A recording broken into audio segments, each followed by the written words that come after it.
जहाँ पे शिव जी की मूर्ति रखी है वो बाहर थी, गुरुजी का स्वरूप भी बाहर था। वहां पे एरिया में थर्मोकोल से कुछ कटिंग हो रही थी तो उसकी बॉल्स बिखरी हुई थी। आंटी ने बोला श्वेता आंटी जाओ और ये सारी सफाई कर। संगत जी हम सब जानते हैं थर्मोकोल की छोटी छोटी कटिंग के बाद जो बॉल्स गिरती हैं, अगर आप उसको समेटते हैं तो वो और बिखरती। वो पहली चीज, बॉल्स इधर उधर बिखर रही हैं, मैं उन्हें उठा रही हूँ, पूरा सूट नीचे घूम रहा है। पहला मान गुरुजी ने किया खत्म कि तुझे सूट की नहीं मेरी सेवा का ध्यान रखना है। अगर इस सूट से भी तूने सफाई कर दी है मेरे दरबार की तो इससे बड़ी ब्लेसिंग कुछ नहीं है। धीरे धीरे समझ आता है, धीरे धीरे हम बड़े हो रहे हैं गुरुजी, गलतियां कर रहे हैं, माफी कर दीजिएगा। दूसरी चीज संगत जी, उसके बाद आंटी ने बोला अब जाओ तुम लंगर प्रसाद करो। लंगर में लेके आए हम वापस। आंटी ने आते ही बोला संगत जी, जो गुरुजी के आसन के सामने बहुत बड़ा थर्मोकोल का वो बना हुआ था, फ्रेम बना हुआ था, आंटी ने वहां पे उस फ्रेम के आगे बोला इस पर आप फ्लावर लगाओ। संगत जी फ्लावर लगाओ, पिंस दिए और फ्लावर दिए कि इस पर आप स्टिक करिए। कहाँ तो मैं अपने छोटे से घर का दरवाजा सजा रही थी, कहाँ गुरु ने मुझे अपने दरबार का दरवाजा सजाने के लिए फूल दे दिए। जय गुरु जी, शुक्राना गुरु जी। गुरु जी ये छोटी छोटी चीजें हैं जो बाद में आपको समझाती हैं कि आपका गुरु आपके हर बचपने को, हर नादानी को देखता है, मुस्कुराता है और आपकी छोटी छोटी इच्छाओं को पूरा करता है। संगत जी ये छोटी छोटी इच्छाएं हैं, छोटी छोटी भावनाएं हैं, पूरी होती हैं, चलती रहेगी जर्नी ऐसे ही। बट कई बार सत्संग में मैंने ये सुना है, लोग बोलते हैं कि मिरेकल्स करते हैं गुरुजी, मिरेकल्स करते हैं। और गुरुजी हमेशा यही बोलते थे मैं चमत्कार नहीं करने आया यहाँ पे, तुम लोगों के विश्वास को बढ़ाने के लिए मुझे ये करना पड़ता है। और गुरुजी बिल्कुल सच बोलते थे, सही बोलते थे, सॉरी गुरुजी बिल्कुल सही बोलते थे कि तुम लोग को मैं जो एक्चुअल चीज देने आया हूँ वो तुम्हें नहीं मांगनी आई। और अभी तक उसकी समझ नहीं आई है, क्योंकि यही नहीं समझ आया मुक्ति की डेफिनेशन क्या होती है, तो हम मुक्ति क्या मांगे। गुरुजी प्लीज आप हमें गाइड करिएगा कि उस रास्ते तक हम पहुंच पाए और आपकी रजा में ही अपनी रजा कर पाए। तो संगत जी गुरुजी के यही होते थे कि कई बार कई लोग बोलते थे कि हम गुरुजी से कनेक्ट हुए हैं, हमारी लाइफ में कोई मिरेकल नहीं हुआ है। संगत जी मेरा हमेशा अंदर से यही जवाब आया है कि अगर आज के कलयुग में अगर हम इस 1.5 साल को छोड़ दें, जिसमें कोरोना ने तो कलयुग को भी बहुत बड़ा कर दिया, अदरवाइज भी अगर आज के कलयुग में हम एक नॉर्मल लाइफ लीड कर रहे हैं, छोटे छोटे अप एंड डाउन के साथ, और कोई बड़ी प्रॉब्लम नहीं आ रही है, तो इससे बड़ा मिरेकल हमारी लाइफ में क्या हो सकता है? आप खुद सोच के बताइए।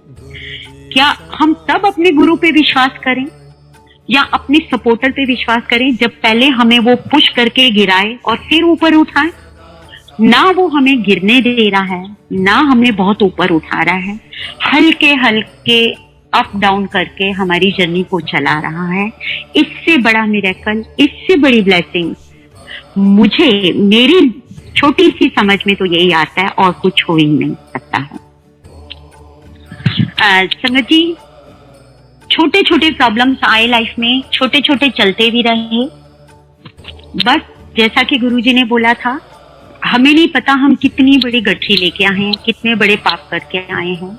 कई बार हमें लगता है कि उसने लेट ज्वाइन किया, उसने पहले ज्वाइन किया और मेरे को बाद में हुआ और मुझे कम रिटर्न मिल रहे हैं। हमें नहीं पता हमारे ऊपर कितना लोन है। EMI का अमाउंट हमारा उसी तरह से होगा, जितना कर्जा है उसको हमें काटना है। बट अब धीरे धीरे गुरुजी ये समझ दे रहे हैं कि ये हमारा हिस्सा है, हमें इसको पूरा करना है और खत्म करना है। तो जब हमें खुद पता चल जाता है कि ये हमारा अपना कर्ज है और हमें चुकाना है और हम इसे एक्सेप्ट कर लेते हैं, तो उसके बाद लाइफ काफी स्मूथ हो जाती है। दर्द भी होते हैं, बेचैनी भी होती है, उठते भी हैं, गिरते भी हैं, बट एक विश्वास के साथ, सिर्फ एक विश्वास के साथ कि तू है, हमारे आसपास है, हमारे साथ है, हमेशा साथ है। सोते हुए, जागते हुए, उठते हुए, बैठते हुए, हंसते हुए, रोते हुए, हमेशा वो हमारे साथ है। और संगत जी, सबसे बड़ा मान हम सब के लिए ये है कि हम उनकी चॉइस हैं।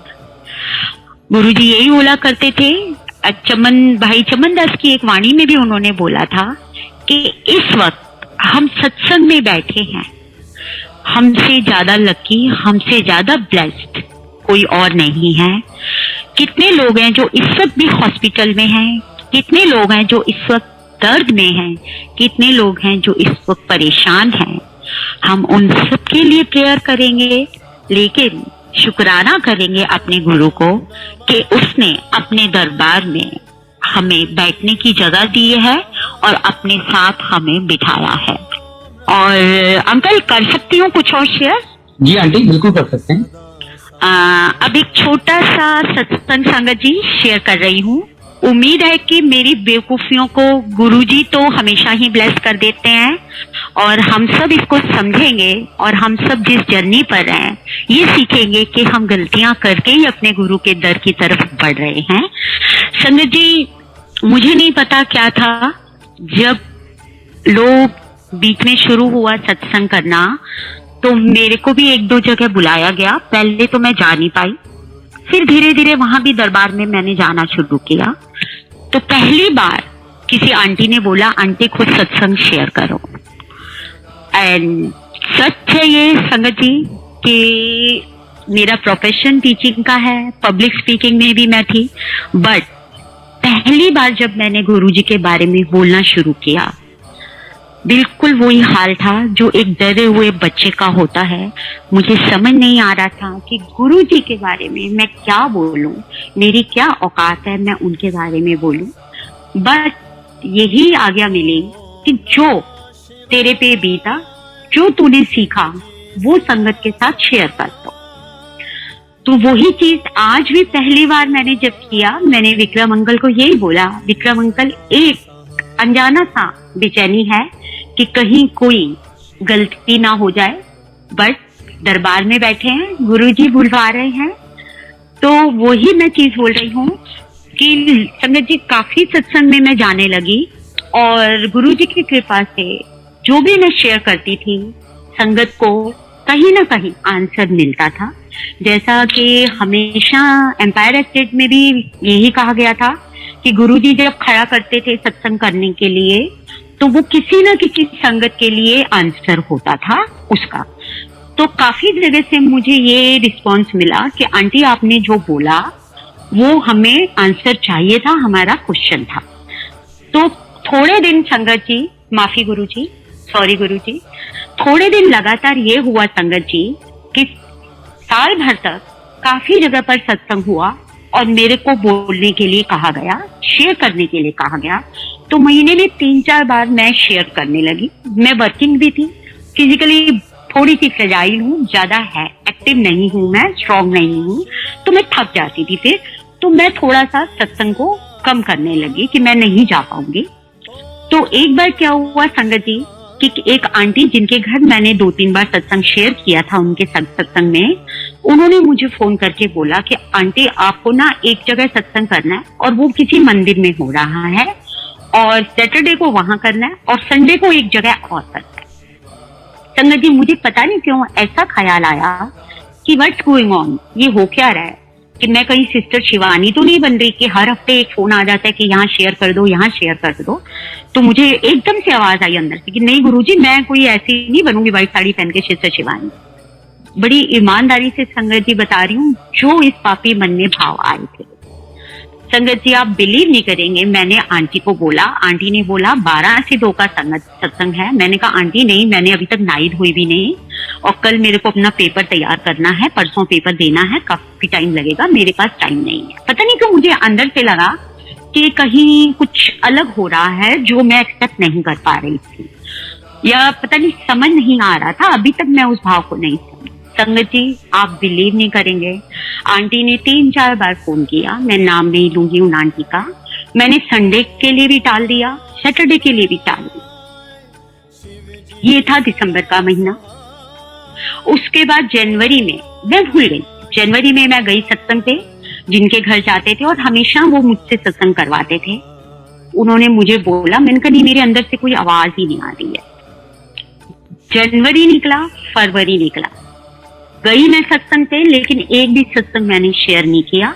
कभी किसी ने मुझे बोला नहीं, क्या कभी मेरे अंदर से आवाज नहीं आई और मैंने ये बोल दिया मेरे को इस वक्त अंदर से कोई फील नहीं आ रहा है, मैं नहीं शेयर कर पाऊंगी। मार्च आते आते मुझे लगा कहीं मेरे से कोई गलती तो नहीं हुई गुरुजी, कहीं कोई बचपना तो नहीं हो गया। बेचैनी होने लगी कि मैंने कुछ गलती की है गुरुजी, समझ नहीं आ रही है। और वो तो ऐसे ही मुस्कुरा रहे थे, अपने स्वरूप में बैठे हुए हंस रहे थे कि कितनी नादानियां करती हूं मैं। अल्टीमेटली संगत जी, थोड़े दिन बाद मुझे रियलाइज हुआ, ये तुमसे बहुत बड़ी गलती हुई। सत्संग शेयर करना कोई सिस्टर शिवानी बनना या वो नहीं है कि तुम कुछ अलग चीज कर रही हो, कि जो चीज सोशली तुम्हें सिर्फ स्पिरिचुअली ले जाएगी और अलग का। क्योंकि उन दिनों में थोड़ा सा ये गुरु और स्पीकर्स के बारे में काफी कुछ न्यूज़पेपर में उल्टा सीधा भी आ रहा था, तो शायद वो चीज हावी हो गई मेरे पे। संगत जी, मैंने गुरुजी से लिटरली माफी मांगी संगत जी, और बोला गुरुजी मुझे माफ करो, मैं नहीं चाहती कि मैं बोलूं या कहीं पे सत्संग करूं या कोई भी क्रेडिट लूं कि मैं शेयर कर रही हूं, बट मैं आपसे माफी चाहती हूं कि आपका गुणगान करने का हक मेरा मत छीनिए। जहां भी किसी संगत की सेवा करनी हो, उसके किसी क्वेश्चन का आंसर देना हो, तो आप प्लीज मुझे ब्लेस करिए। संगत जी, अब दिन रात मेरे मंत्र जाप के साथ मेरी ये प्रेयर चलती थी। एंड संगत जी, उसके बाद सेकंड सैटरडे को एक अंकल के घर सत्संग होता था। उनके घर एक बार मैंने सत्संग किया था। उनके यहाँ उतना ही सख्त डिसिप्लिन होता है जितना के एम्पायर एस्टेट में होता था। कोई अपनी मर्जी से सीट बदलना है, कुछ करना है, सेवा करना है, नहीं कर सकता था।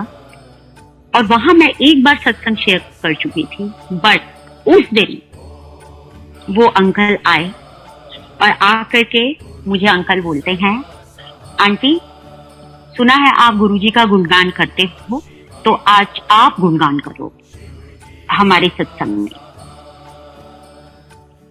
अंकल, गुरुजी, आप संगत जी बिलीव नहीं करेंगे, मेरी आवाज चोक हो गई कि मेरी ये अरदास मान ली गई थी। गुरुजी ने मुझे माफ कर दिया था। मेरे में मैं नहीं आई थी। मैंने तब भी गुरुजी को यही बोला था, अब भी यही बोल रही हूँ, मेरे में मैं नहीं आई थी, बट मेरे में कुछ बेचैनी आई थी। गुरु को ये भी पता है कि अगर मेरे रास्ते पे चलते हुए तो बेचैन होते तो ठीक है, संभाल लो खुद को, टेक योर टाइम, मैं तुम्हारे साथ हूँ। वो मुझे नहीं छोड़ेंगे, उन्होंने मुझे नहीं छोड़ा था। सत्संग में मुझे इनवाइट किया गया था, मंदिर में मैं जाती थी, लेकिन मैं शेयर नहीं कर पाती थी। वो उन्होंने मुझे रोका था क्योंकि मैंने मांगा था उनसे।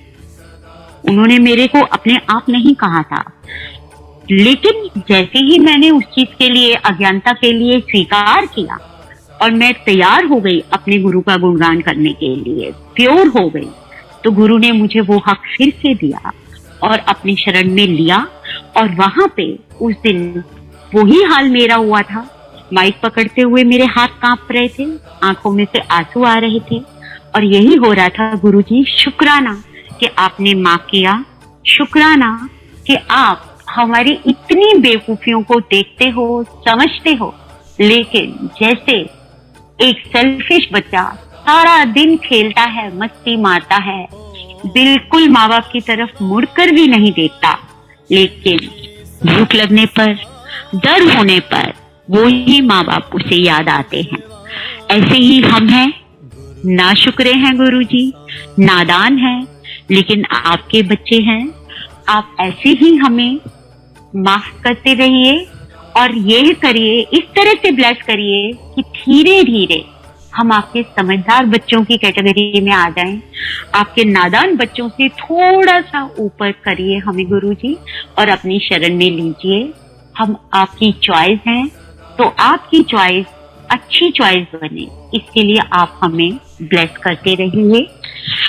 एक सेंटेंस और याद आता है गुरुजी का, जो बजाज अंकल की बुक में भी लिखा हुआ है कि गुरुजी कई बार बोलते थे, तुसी मैनू कीड़े मकोड़ों वांगू लगदे हो। सॉरी अगर मेरी पंजाबी बहुत गलत हो, तो उसमें यही होता था कि गुरुजी ने एक दो बार ये बोला था बेचैन होके कि तुम सब मुझे कीड़े मकोड़ों की तरह लगते हो। सच में गुरुजी, हम उतने ही गंदे हैं, उतने ही बुरे हैं, इतना आपका ब्लेस किया हुआ सब कुछ है हमारे पास कि शुक्राना करने के लिए भी वर्ड्स नहीं है। इतना समेट रहे हम अपनी झोली में, लेकिन समर्पण के लिए अभी भी हमारी मैं और ईगो आ जाती है, कई बार उठ जाती है। यही वो चीज है जो पहले दिन से आप हमें बोलते हैं कि छोड़ के आओ, बाहर छोड़ के आओ। तो गुरुजी, आपने अपनी शरण में लिया है, आपने हमें बख्शा है, तो आप इतनी ताकत भी बख्शिए, इतनी हिम्मत भी बख्शिए, इतनी सद्बुद्धि भी बख्शिए कि हम अपनी इस मैं को छोड़ दें। नरेंद्र अंकल के सत्संग में हमेशा ये बोला होता है, उनकी बात सबसे बड़ी मुझे ये याद आती है। वो बोला करते हैं, हमेशा बोलते हैं कि गुरुजी बोलते थे, पहली 8 पौड़ियां तो मैं चढ़ा देता हूँ तुम्हें, आखिरी पौड़ी ना तुम्हारी मैं की पौड़ी होती है। उस पौड़ी पे आके ना मैं नीचे की सारी पौड़ियां तुम्हारी छीन लेता हूँ, गिरा देता हूँ, और अब तुम लटकते हो अपनी मैं में। प्लीज गुरुजी, इस मैं को खत्म करवाइए, अपनी अनजान ताकत, अपनी अनजान शक्ति से बांधिए और इस सीढ़ी से हम सबको अपनी तरफ आगे बढ़ाइए, अपने रास्ते पे चलाइए, अपनी शरण में लीजिए और अपनी सारी संगत को ऐसे ही ब्लेस करते रहिए। शुक्राना गुरुजी, शुक्राना अंकल, शुक्राना गुरुजी के दरबार का, शुक्राना संगत का। सब पर मेहर बनाए रखिए, सब पर अपनी कृपा बनाए रखिए। जय गुरुजी, शुक्राना गुरुजी।